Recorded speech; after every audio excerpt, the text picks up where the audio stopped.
Austin took Storycraft, I believe, the first year that it was offered as a Stanford class, which is exciting. Um, Great. Whenever you're ready, Austin.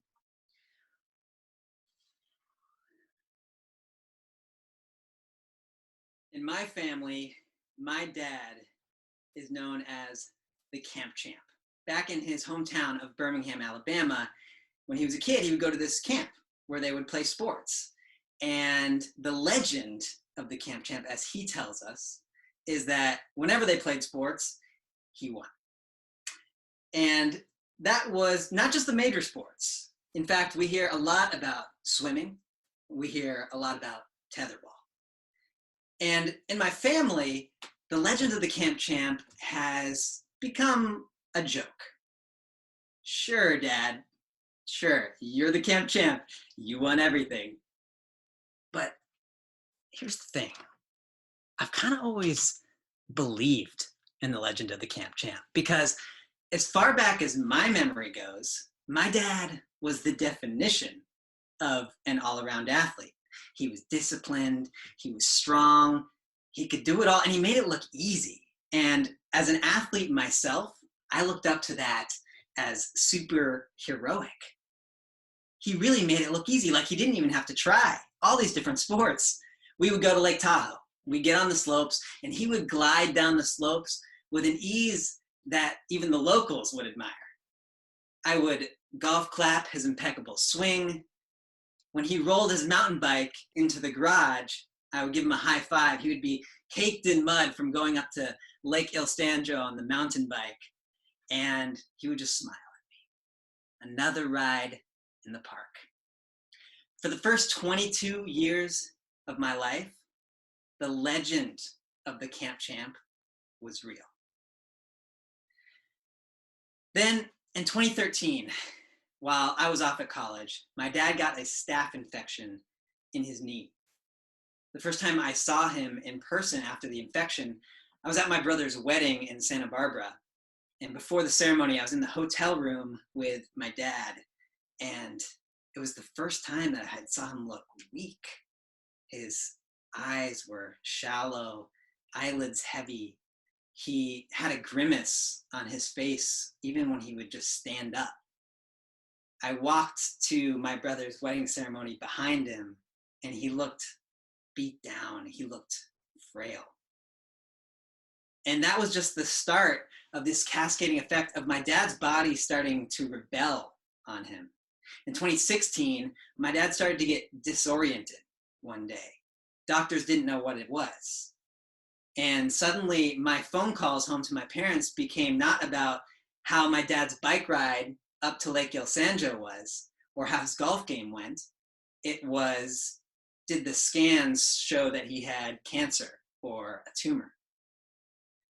Thankfully, it was neither of those, but a rare form of meningitis pretty much took my dad out of it for months.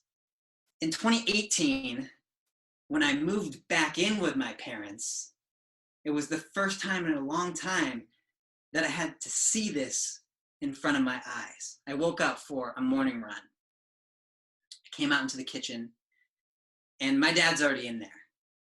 I'm tying on my running shoes to get ready for a big run in the mountains up to the lake. And I see my dad get up from the dining room table with a cane and use his cane to go to the microwave, pop it open, grab up his reheated cup of coffee.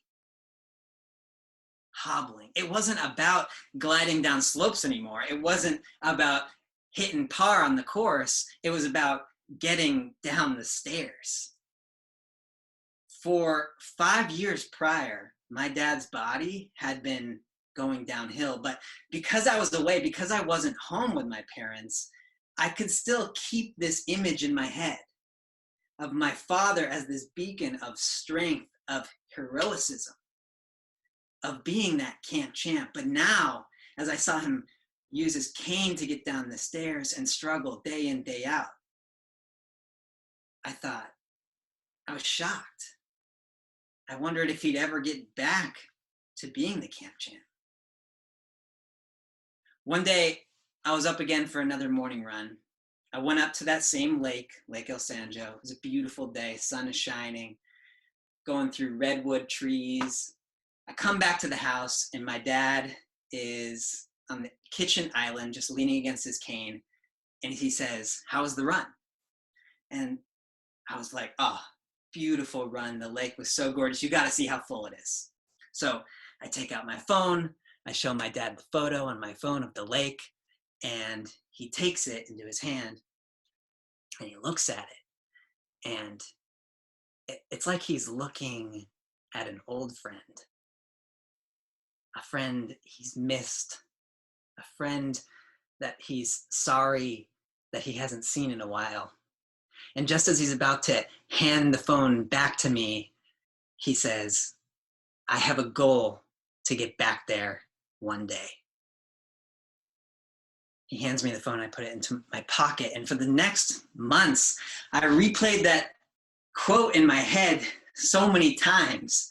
I have a goal to get back there one day. And I played it in my mind, not just because it was a way that suddenly I realized how grateful I should be for my body and what it can do right now, but more than that, it showed me that even though on the surface, my dad was starting to look weak, starting to look broken down,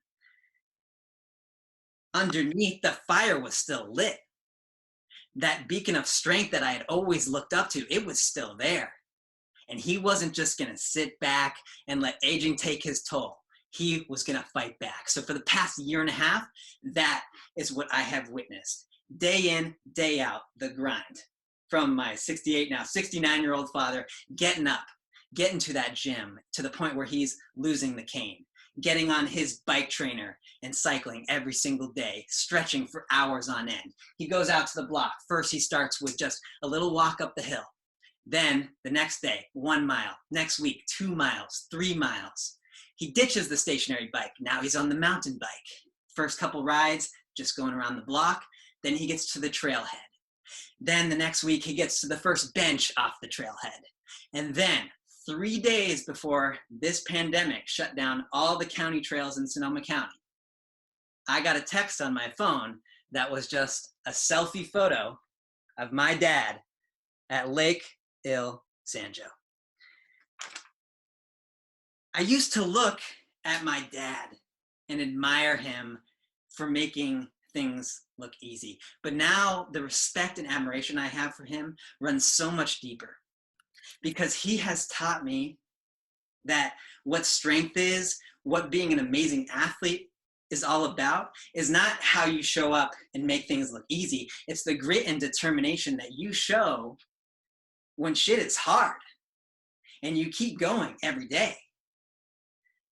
My dad is not going to win any mountain bike races anytime soon. He has a good day on the golf course when he comes home and hasn't pulled anything. He's 69 years old. Frankly, nothing he does really looks easy.